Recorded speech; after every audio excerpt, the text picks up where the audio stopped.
Hello and good morning, everyone. Welcome to our What's Up Wednesday webinar, Inspiring Library Growth Through Outreach.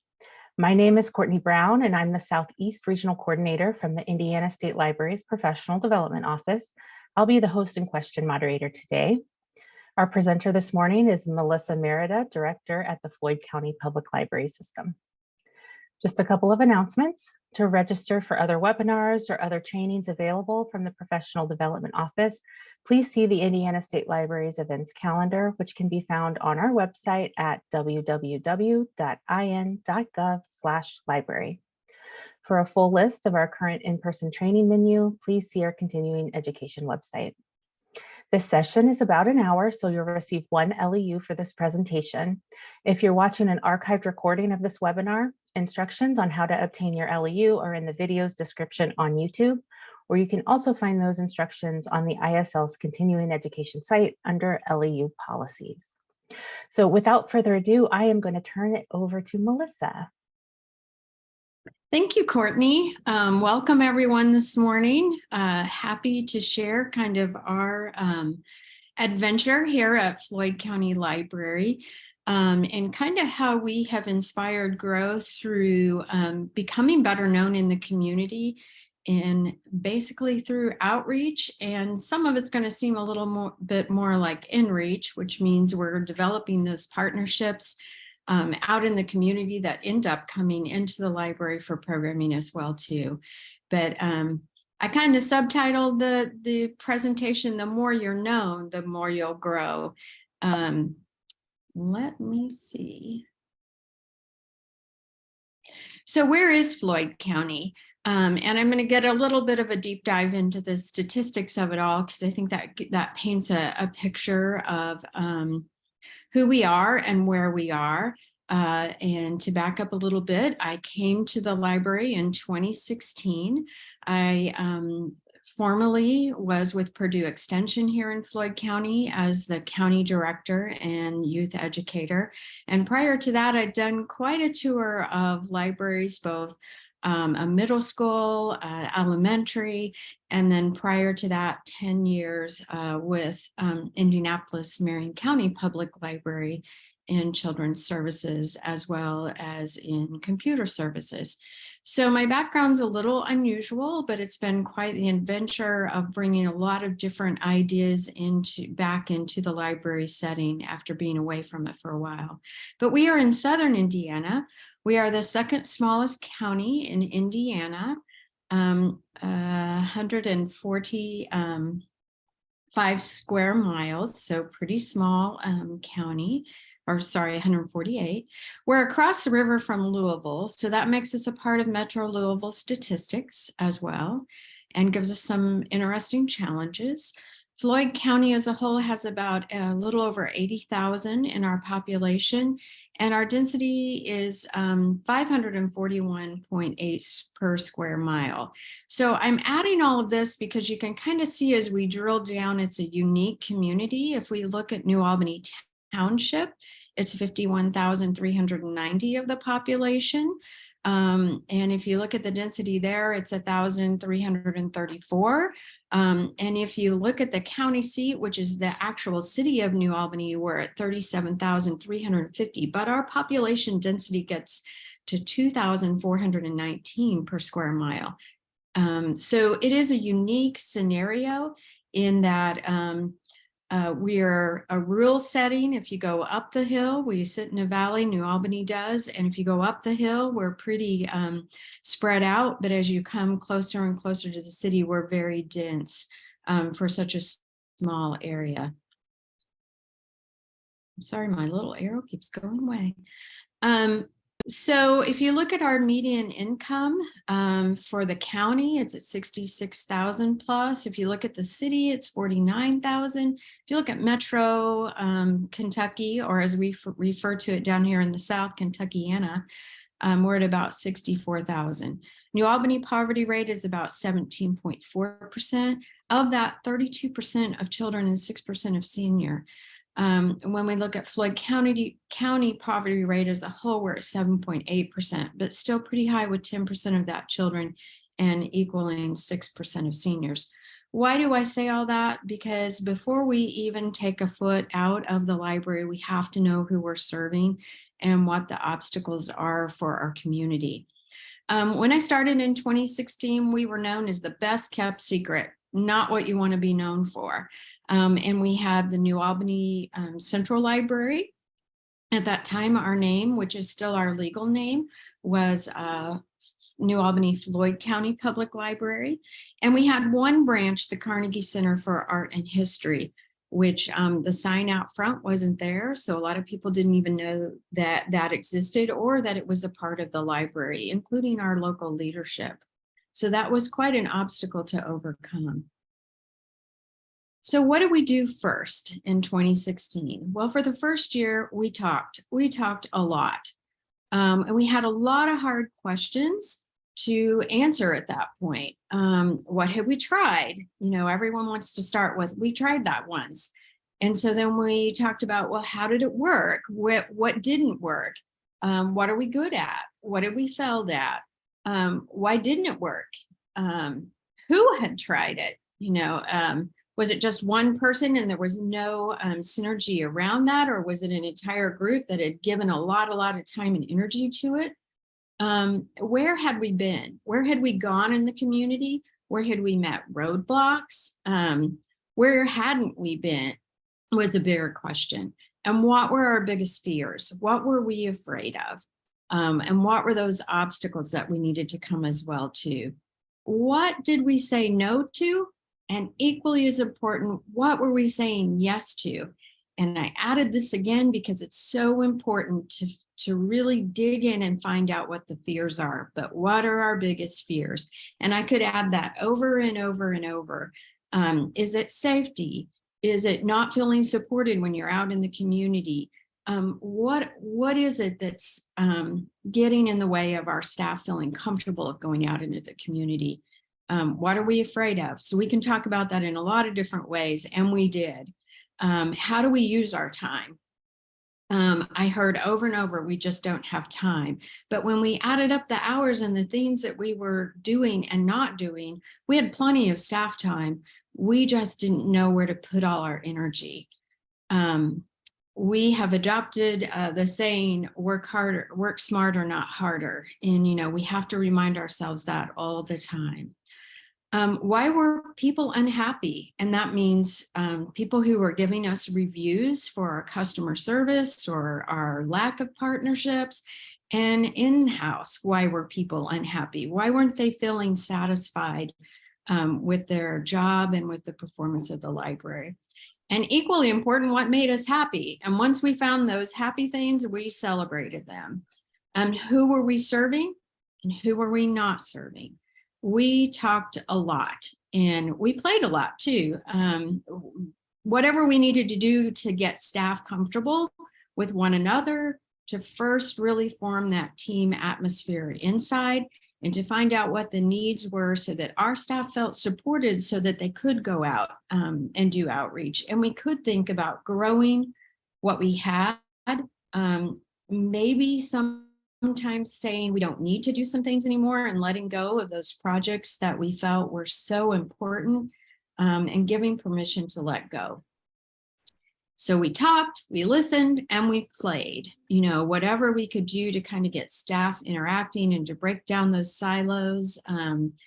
We did it. And so if that meant this admin staff came up with a dance for the Christmas party, we did it. But we found a way to kind of bring everyone together and look at all the possibilities that we had when we worked together.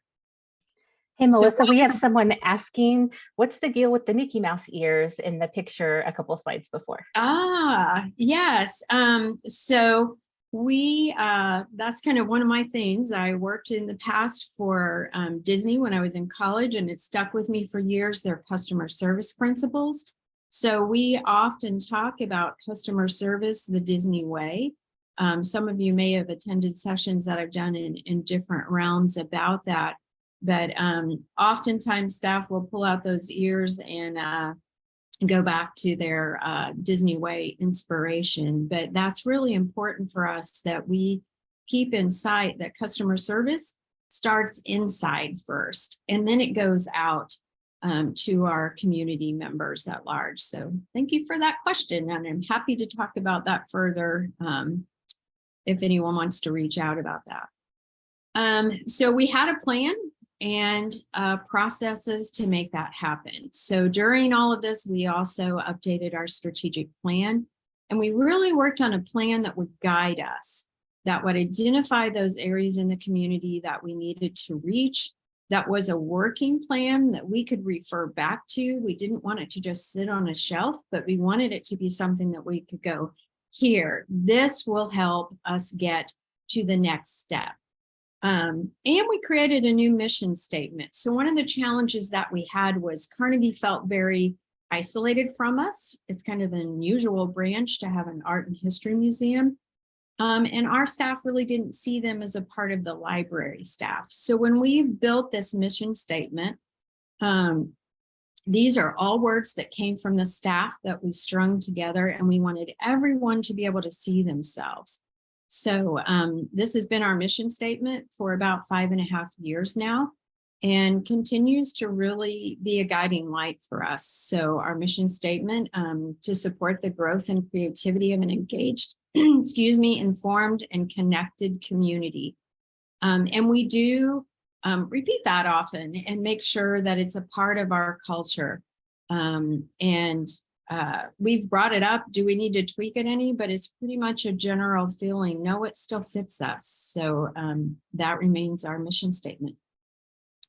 So a part of that also, as we did all the staff talking, was we found out that staff did not feel empowered to use their voice and to come up with ideas, and then access to the budget was an obstacle.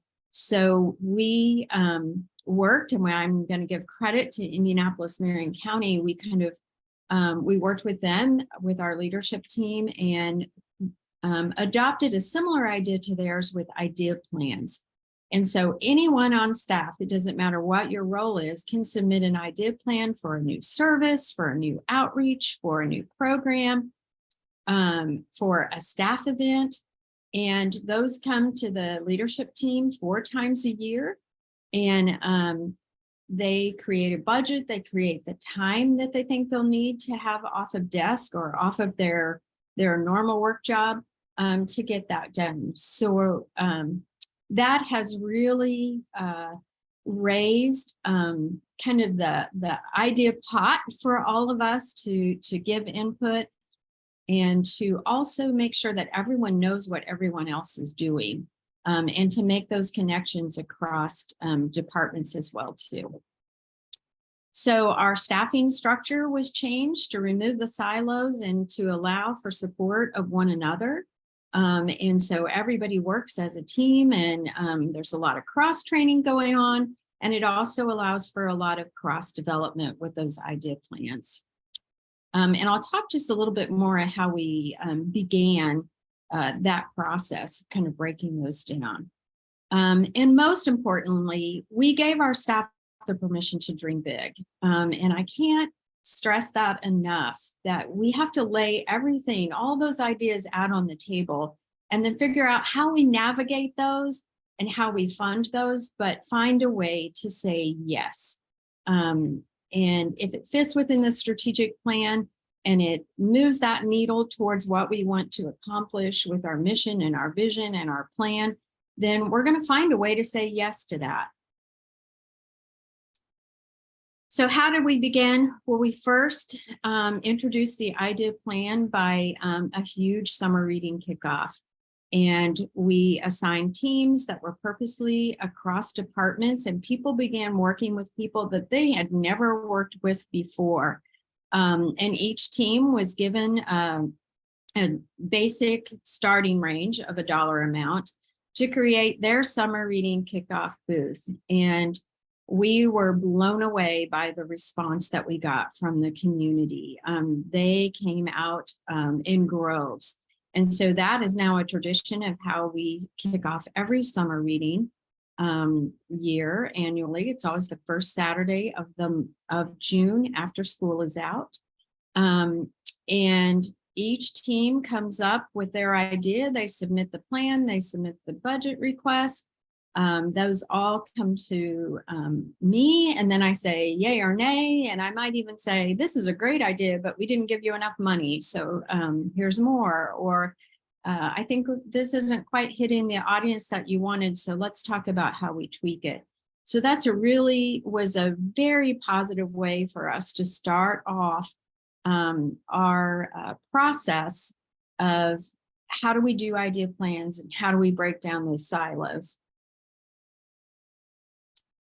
So out about the idea plans after the first year, we talked a lot about we're still not seeing the youth that we want to see in the summer, and how can we reach them? And unfortunately, my predecessor had sold our bookmobile. So we do not have a bookmobile or any way to deliver books to the community. So out of idea plans came the idea of, okay, let's just do pop-up libraries. So at the low expense of a pop-up tent, and then the very first year, we had a local Rotary Club and Friends of the Library helped us launch our Insta Library. And the idea is you don't know where it's going to pop up, but we also have some weekly stops that we do with different summer camps and daycares and that sort of thing. But we're also just out in the community. We might pop up at the local pool. We might be in a park, splash park. Wherever we see kids, that pop-up can happen. In the first year, we were pretty pleased. We had 471 bags that were distributed to youth and around 2,300 books. We also made sure that they received a healthy snack and some kind of engaging activity and access to the summer reading program. These are non-cataloged books. They can check out up to 6 books. And what we do track is the little bags. However, they are, we don't pay attention to how many books are in it when it comes back. We only count how many go out. And we just figure it's a win for their home libraries if those books don't come back. The only thing that we charge is after they lose the second bag, we charge them $1, but they can also work off that dollar, by helping us load or unload the bags. These type of library cards, because they're not actually catalog cards, do not require parent signature. So it's pretty close to giving away books, but I will say we are so pleased. The most we have ever lost in a summer are 7 bags. They come back because the kids want to refill them. So it's a great program. And the very last day that we visit, they also get all their summer reading prizes and a free book of their own. So this program has grown exponentially for us over the years, and we continue to get the support of the community. And in 2019, we were very excited of how many kids we were able to reach and the amount of books that were circulated. However, then, as we all know, 2019 was followed by 2020. And we didn't want to lose that connection that we had in the community. And we didn't want to lose the kids' access to books. So we also serve in-house here at Central Library, free summer lunches every day. And we average about 50 children a day that come for free lunch, as well as an activity. So we already had that connection that we had built with the schools and USDA summer lunch program. So they allowed us to come to the curbside pickups for the lunch giveaways. And we gave out over 5,000 kits from Carnegie, which could either be science kits or art kits, as well as the children got a book that they could take, and that was theirs. So we didn't lose that connection with them, even though we couldn't do our pop-up libraries and have direct interaction. So Insta Library has grown to being way more than just summer pop-ups. We visit a variety of community fairs and festivals throughout the year. Schools can call us anytime and we'll bring the Insta Library to them. The YMCA, we work with them as well. So it's really grown into quite an outreach. We also have adult books, so we can add those to the mix as well. And most of our Insta libraries do also include adult selections for any adults that might come with their children and want a bag of books. So what was the outcome of all of this? Well, we started gaining a buzz around the community that the library was alive and well, and started having a lot of conversations with county leadership about the need for a branch out in the county, one that they didn't have to travel to downtown New Albany by interstate to get to. And one of the biggest needs that we had in that area, the rural area, it was connectivity. So just in passing one day, I said to our county planner, you know, Don, what we really need is just a digital library branch, just so we can help people with download speed and connecting and access to the digital world. And a week later, he called back and he said, you know, that digital library you were talking about? Well, I think I have a place. Can you meet me and one of our county councilmen in Galena? So we went, and it was this charming little 1843 farmhouse that had been donated to the county 7 years prior. And they didn't really know what to do with it. They had tried to get several different organizations to use it as their office and several different government departments to move out there. And nobody really saw it as an applicable space. And so we walked through and I said, I absolutely think that this would work. And on the fly, because I really had no idea what a digital library branch would look like, we walked through the building and I said, I think this room would work for this and this would work for that here. And that is exactly what it became.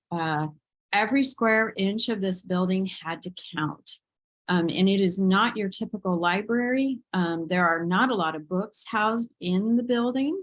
And the upstairs was deemed unusable because the historic staircase could not be changed. And it is pretty treacherous. So our insurance took one look at it and said, no, you can't use the upstairs. So we were limited by that, but our staff can use it and have their office spaces in the upper level.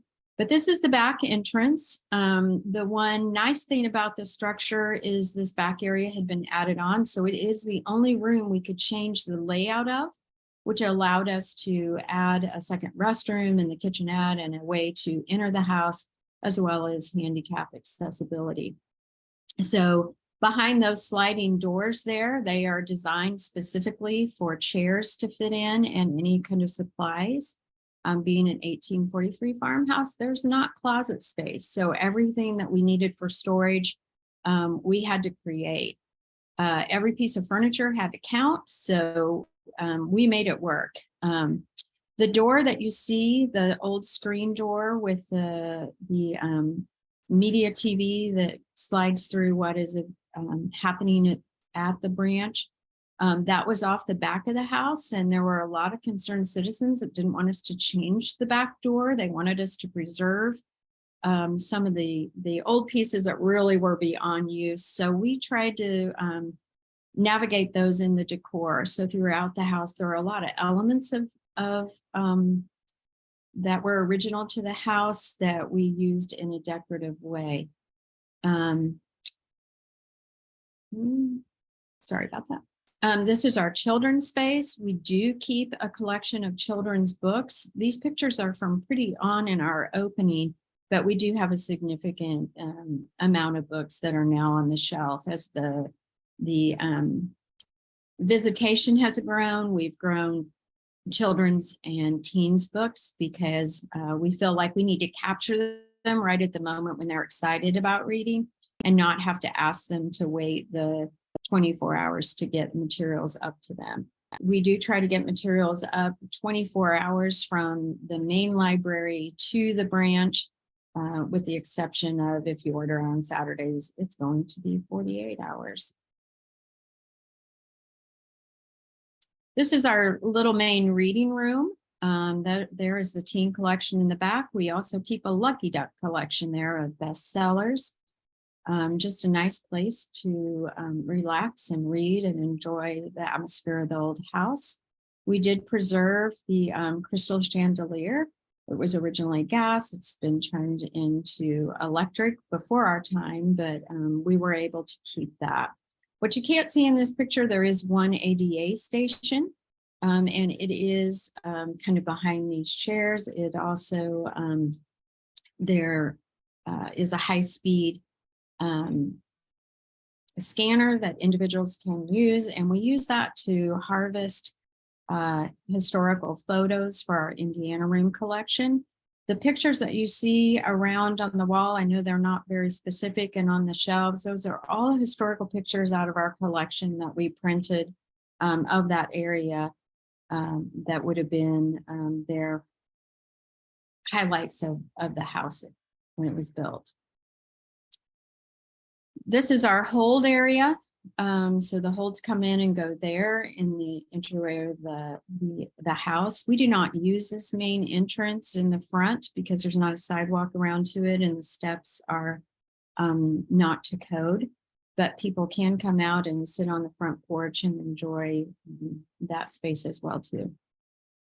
This is the meeting room, and it's also made to transition and to change into what we need. So it can fit without the table in the room up to 15, and with the table and the chairs 12, but it packs a pretty big punch for our programming. That we have one room that is our makerspace, includes an etcher, epilogue etcher, a 3D printer. We have sewing machines. We teach sewing classes out there. All sorts of engaging makerspace classes are taught at Galena. So with only 1,200 square feet, how do we get people there and host programs that can facilitate more? We do a lot outside during the summer. It sits in this beautiful green space. We also have a partnership with local sanitation department, and it is a recycling location every Wednesday. So they are always happy to partner with us and bring their equipment. This is our Touch a Truck program. I include the fire station because if we plan something outside, they're just down the street. They allow us to use their community room in the case of rain. And these are great partners for us to help not only raise awareness of the branch, but also to present along with us. Hey, Melissa, someone is asking about wheelchair accessibility at the branch. Yes. Actually, we were able to, all the doorways were wide enough, and none of them had a threshold except the one door that we were allowed to change because it was not original to the house. So it is wheelchair accessible. And everything is also planned to be out of the way for them. The only room that we have to assist patrons in would be the maker space. We do have to move the center table for them to be able to navigate the maker space. But because most of the equipment, except for the epilogue printer, are transportable, we can move them to the room. The ADA station that I did not show is a table that raises and lowers, so we can also use that as well to take the 3D printer and hook to that computer or any of the other equipment as well. But that's a great question. It does not look like it from the pictures, but it is ADA accessible in every room, as well as the restrooms. Thank you for that question. Master gardeners have helped us put in some community gardens, and anyone can come and play in the dirt with us and help with those gardens. We also have a seed exchange there, but in this particular picture, we use the gardens as in the grounds for a photo class last year as part of our World of Wonders programming. However, we can get attention from the road, we will use those outreach resources. So we brought a horse, and that is his own personal library card. We have one of our safety officers who is also a tennis coach. So he's taught tennis lessons out there, and those programs fill up quickly and are also a great way for people driving by to take notice of what's going on the grounds. So any questions before I move on to festivals about the branch, the digital branch? I didn't mention that, and I did not have a picture of the cabinet, but there are quite a collection of devices out there that individuals can use while they're visiting. So there are iPads and Apple Pens and laptops and Chromebooks. So a lot that we can provide that digital connection. Someone wants to know who takes care of the horse. He doesn't live there. He just comes and visits. I wish he lived there, but that is Mac, and he has visited several times to do programs at the library. I wish he lived there. That would be cool. I don't see any more questions. Okay. It is used significantly. It has finally seen the numbers that we saw when we originally opened, kind of rebounding from our COVID experience, but about 15,000 visitors a year is what we see through the branch doors. So we're pretty pleased with that. So I mentioned that we do a lot of community festivals. We try to do them, and what my advice is for community festivals: invest, make a splash, be seen. This is an example of one of our Harvest Homecoming booths. We stuck to this STEM theme, and we had our 3D printer there. Every staff works our booth when we do our big fall festival, regardless of what their role is with the library, because we want everyone to get that opportunity to shine and engage with our community. We also, after the first year of doing a booth, became more engaged and with the festival itself. It's about 2 blocks from the library. And one of our issues have always been that everybody parks at the library and walks down to the festival. So why not just become a bigger part of it rather than just being kind of a restroom stop for people?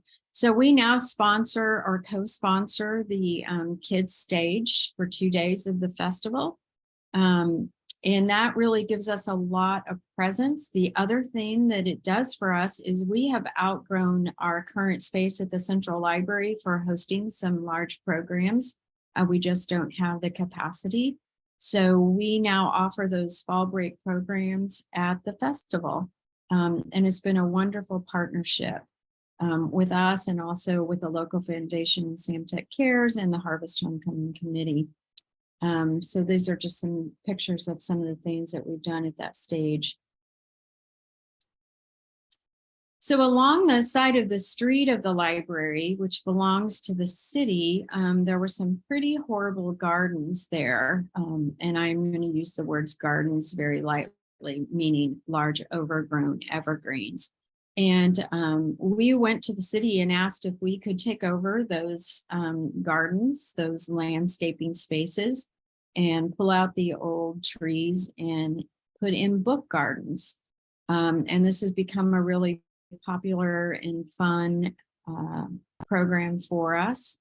We work with Purdue Extension's Master Gardeners, and they help us design book gardens that are based around titles that our staff select. And then we end the summer with a garden party that includes tours and activities for youth and adults.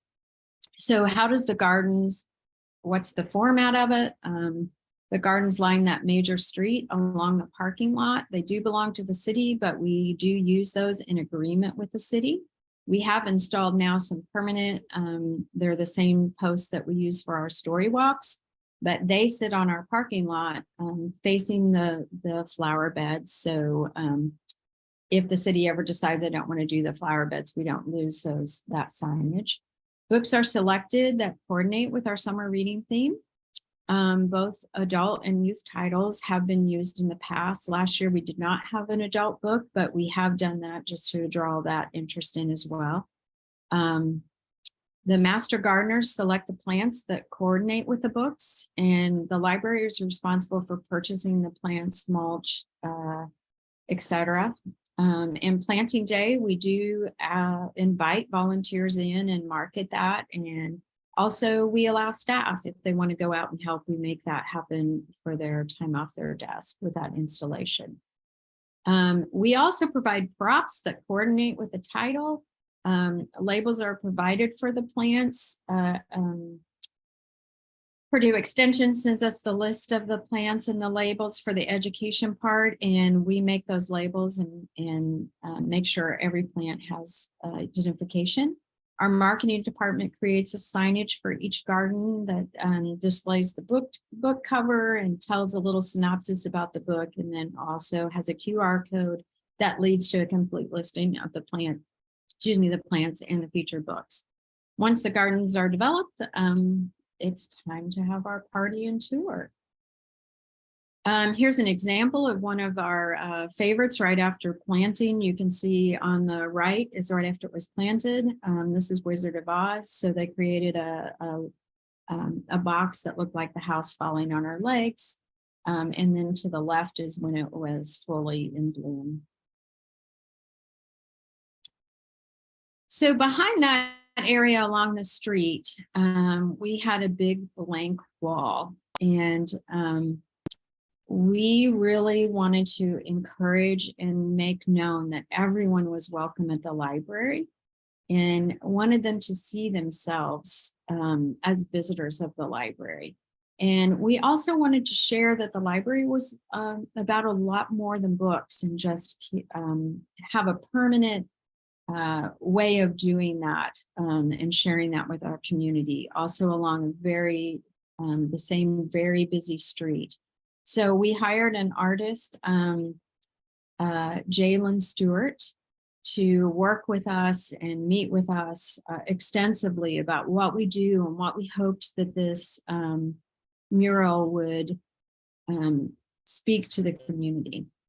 And I included her quote that I think was really quite wonderful of summing it all up is, I'm really trying to show different windows and show different stories of the services the library provides, showing different faces of all ethnicities and different ages, creating images that people can really insert themselves into and say, hey, that's me. Hey, that looks like me. Or, hey, I can be that, or I can do that.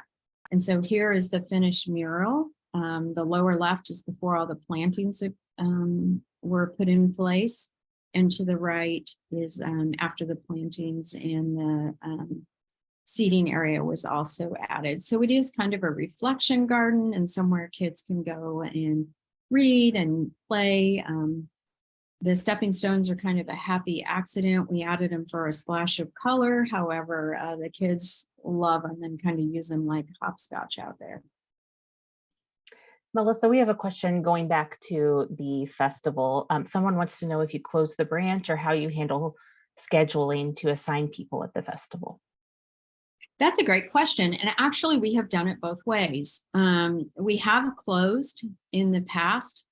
And honestly, it became more of an issue of coverage at the festival than when we were opened.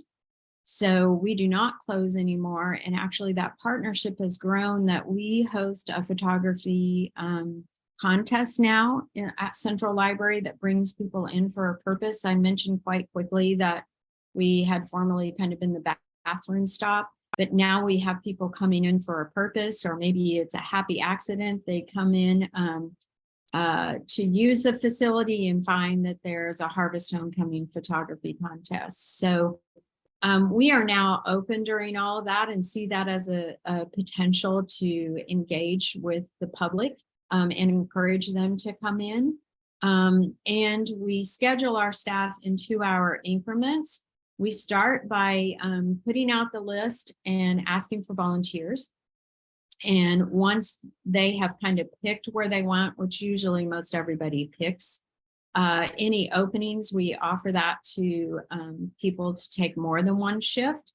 And of course, if there's anybody that hasn't signed up to volunteer, we'll reach out to them and assign them a time and work with them on a time that works. So it actually has come a long ways from the very first year when we did it, when everyone was a little leery of being down there and interacting with the community. That festival is attended by thousands. To now, staff look forward to that and really are excited to be in the booth and to see what we're going to create for the next year. So we've kind of become a little competitive too. I'm not going to lie. There was a decorating contest, and we have done quite well in that over the past couple of years. So that's been fun for the staff to dream up what our booth's going to look like and what we're going to focus on. And someone wants to know if the festival is more than one day. It is. It is 4 days. It runs Thursday through Sunday. It is a big undertaking, and I will say part of for us to become deeper and deeper engaged is we see more and more benefit by the amount of time and energy we put into what we gain back as far as raising awareness of the library and our services.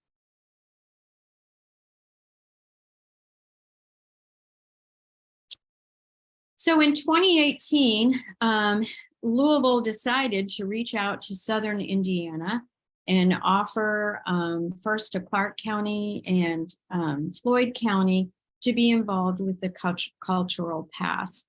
And the cultural pass is provided to youth under 21 years old, 21 and under, I guess I should say, to visit cultural venues throughout the summer for free admission. So over 50 art and cultural venues are a part of that. Southern Indiana has been incorporated further. It includes Harrison County now as well, and all of Clark County. We do have to raise the funding to be a part of that. And for us, that's all done through our local foundations, and they just kind of ran with it and said, we want this in our community, and cover that every year. The youth register and track through Being Stack. And every time they visit a location, their badge is turned on that says they went there. There are some drawings. All of that is held or is handled as far as the organization part through the Fund for the Arts out of Louisville. But we serve as a cultural pass pickup site, all the libraries in the counties that are involved. And also are featured in the cultural pass booklet as well. So it is a wonderful service that we provide to the community, and has really worked to spur engagement both at the Central Library and our Carnegie Center for Art and History, but also for summer reading, because once they're in there registering for the cultural pass, it's real easy to say, do you want to register for the summer reading program as well too? So it's been a win-win partnership for us, because it's raised our summer reading involvement and also provided a really wonderful service for our youth and our communities to be able to visit cultural locations that might otherwise not be accessible to them. So we have done a lot of focus on Juneteenth and partnering with our community partners that are really focused on serving the African Americans in our community, as well as raising awareness for Juneteenth. For the past 2 years, we've done this event outside. Last year, we invited Black-owned businesses to set up booths, food trucks, And we did the kids crafts and the photo booths and speakers and games. Every child who comes gets a free gift bag, including a Juneteenth book. This is co-sponsored by our friends of the library, but has truly been a wonderful event for us in a way to both support our local businesses and raise awareness for them, but also teach others about what the library has to offer in the bringing people to our location. We're also a farmers market partner. We have a staff member who attends every week to do an activity. That will start actually this Saturday. They are scheduled off of the staff. So they're already scheduled to work this Saturday. It's just a really early morning for them. We have to be there at 7 a.m. It goes till noon. And then their day ends earlier, the staff member, once they come back from farmers market to finish out their shift for the day. It's really great timing because we can still cover lunches and all of those kind of things. So farmers market is only about 4 blocks away. So it isn't real far for us to go. And we just got a new book bike. And I say it's new because we bought it used from another library in the north that was no longer using it. And eventually it will be making the trip to the farmers market, and as well as other places around the community. Once a month is Floyd County Library Kids Day at Farmers Market. And our friends of the library have given us funds that on that day, each child who attends the market receives a free book. And on the weeks that aren't Kids Day, we have a craft activity for the children to engage in at our booth. So RecBar Readers is one of those outreach things that came to us after towards the end of 2020, saying we've got to get people back to our businesses in downtown New Albany. And it has just grown exponentially from there. RecBar is a local restaurant that has vintage pinball machines and video games. And if you're familiar with the old Book It program, that was what it was brought to us as. Let's recreate kind of a Book It program for our local businesses. So the woman in the picture here is actually one of the business owners. She owns Strands and Threads. She's been with us from the beginning, and kids that earn her level get a free haircut at her business. We also have the New Albany Sugar Shop. They've been with us from the beginning. Give them a bag of candy. The Magic Shop, that is a local store, gives them a magic kit, a different kit every year. And there are several other businesses that have been engaged. Cotton Candy Man gives us cotton candy for the readers, but it's a very unique program in that RecBar Readers gives them 10 tokens and a meal at level 1. And as they level up, they get a coupon from another store and an additional 10 tokens from RecBar. In the last couple of years, we've also done some events at RecBar to kind of kick off and to wrap up the program. The father and the young girl here reached out to us last year. He did to let us know that his daughter was a very reluctant reader. And because of RecBar Readers, and it was a place that she loved to go, she just became a voracious reader to get to level up her reader tokens and her winnings from RecBar Readers, but also she leveled up in her grade levels, and he attributes that to RecBar Readers. And we've heard that story from several different families, and just really love the program and embrace that our community is supporting of it. So because RecBar Readers was so successful, we had adults saying, what about us? And we couldn't quite give them the same level of prizes that are incentives, I should say. But we had a few staff members that came together and created an idea plan for Reads and Roast.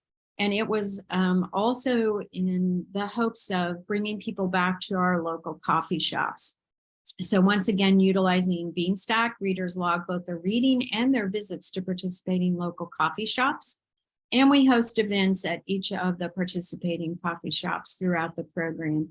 They can be book discussions, they can be a presentation by our library staff, or they can just be sitting with local community members and chatting about the library and the services and what their needs are and what they'd like to see. Our prizes for this program have included fanny packs and coasters that we laser etched at the Galena branch, and coffee mugs. But a very special partnership that started before Reads and Roasts, but we've rolled that into this as well. A local coffee artisan, and I'm not lying, his name is really Jim Book, created us our own library blend of coffee. And he worked with 3 library employees to get a blend that we all felt reflected the library. And it was quite an interesting process to go through as well, to see how a coffee blend comes together. But this coffee is sold at the Star. Thank you. So Vocal Local Story Slam is also an event. We tried it here at the library. People can do their poetry readings, their storytelling skills, and it has just worked better by going out into the community. So we do those as well as at local locations around the community, usually coffee shops. The one on the left is one of our coffee shop partners, Mickey's. Hey, Melissa, it looks like you're not sharing your presentation.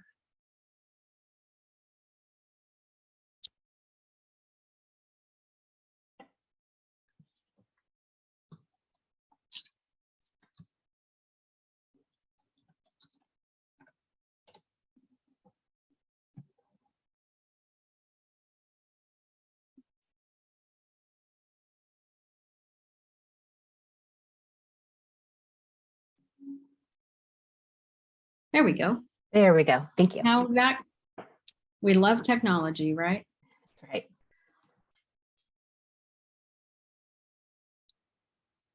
So this last year we branched out into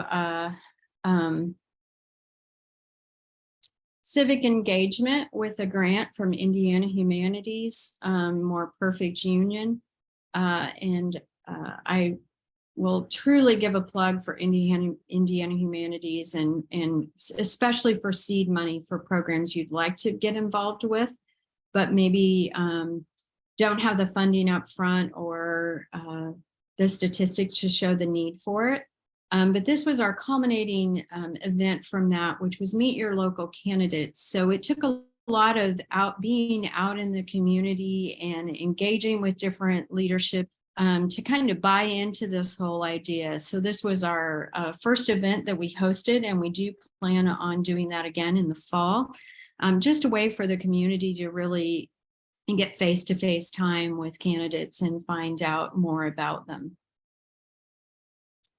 And these are programs that are also outreach programs that have served us really well. We have 4 story walks now out at county parks that switch every 3 months. We also do events at those sites, including a winter walk with hot chocolate. But that has been a really great way to raise awareness of our library.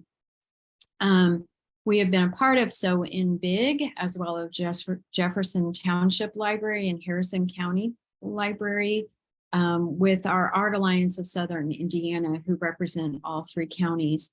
And I can't plug enough the importance of being engaged with libraries in your area and kind of sharing the lift on big programs and working together to raise awareness of our libraries and what we're all doing. A new program for us that will start in May is also to encourage in an area that's having a little bit of trouble of regaining their footing due to bridge construction and some other things going on in our area. So we are starting a walking outreach program called Story Behind the Storefront. And we're using our historical archives to create large signs that will go in these businesses that will talk about what's the history of this storefront and the importance to our community, both in the past and in the present. So those are all other outreach programs that have served us really well. Our last library that we've grown into is a really special partnership with IU Southeast. They called us and said, what do you think about putting a mini branch inside of our IU Southeast library? And this is actually opening day. There are a lot more books there now, but this is kind of where we started. And I do not have a picture of it, but there are a couple rows of shelves that they cleared off and made available to us right in front of the library. The really wonderful part about this partnership is they were willing to do all of the circulation process and everything, train their staff. They're cross-trained in both on our TLC software, as well as Beanstack and any of the other things that we use to service the community. So this summer will be the first summer that we also do programming on their at their library, and also they have asked if they could do the summer reading program from there. So citizens on that side of town, which is a little bit of a drive from us, and they've always been very isolated. It was a part of the community that we didn't really see statistics from, can have holds delivered there. And now they'll also be able to do the summer reading program and cultural pass from there as well too. So that's a really wonderful partnership. I can't sing their praises enough. How often does somebody call you and say, hey, we want to do a branch with you, and we'll do all of the circulation process for you. So that has been a great partnership. And I might add, they even wrote the grant for the seed collection. So it's been fantastic. We do deliveries there 3 times a week. We've also partnered, I don't have this in our as a part of the presentation, but if anyone would like information, we have a food pantry here at the library, and so does IU Southeast. So we also partner with them on deliveries of food from Dare to Care. So now our view looks a little different. We now have 4 unique locations with one mission, and they all are very different and maybe not what someone would quite expect of library branch growth, but they certainly work for us, and they're extremely cost effective. So what's next? The Carnegie Center for Art and History branch. I'm in conversation with a couple different groups on partnerships for exhibitions, and maybe growing kind of an extension of our Carnegie Center branch to yet another site, a historical site. And we may also become a theater space for our local troops. So all of that is in conversation about how else can we get people through our doors to see what the local library has to offer. Another county project that could develop into growth, we've been in conversation for about 2 years over this, and it's looking like it's going to come to fruition, is a new branch in an old school of another underserved area. And that would be a partnership with the county parks. So sharing a space with them that would include a gym, which our staff is very excited about. What could we do if we had our own gym? So, and there's conversation going on, also been about 1.5 years of a new government center development, and they're wanting to include a library branch within that development as well. So none of this would have happened if our staff hadn't committed to not being the best kept secret. It really is about the more we're known, the more we'll grow. And we do that by investing in our staff. You have to have buy-in. It can't just be one person. It has to be everyone involved, and everyone kind of delivering that same message that we're here to serve.